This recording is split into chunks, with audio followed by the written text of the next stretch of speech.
Na hapa ndipo mwanzo wa mradi wetu. Mradi wetu wa Sungumvuni, maeneo ya Kisemvule hapa. Kutoka hapa unakwenda ndani ni zaidi ya square mita 60,000 na square mita moja shilingi 18,000, na tunaanza kuuza kuanzia square mita 388.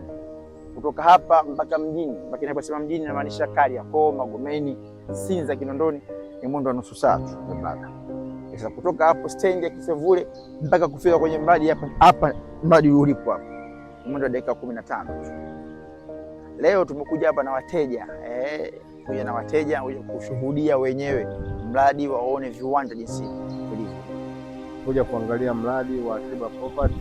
Kweli nimepapenda, hali ya hewa ni nzuri, viwanja vimepimwa kwa usahihi. Mradi umekuwa, kuna nyumba zimeshaanza kujengwa hapa, kuna mandhari nzuri.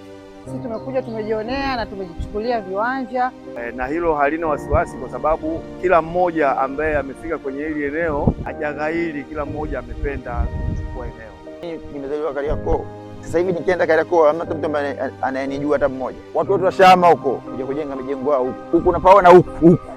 Sasa njoo wawahi mapema huko, na wewe mtoto wa mjini, baada ya mji unakopa huku, utasikia wewe mtoto wa mjini wewe Kisemvule hiyo.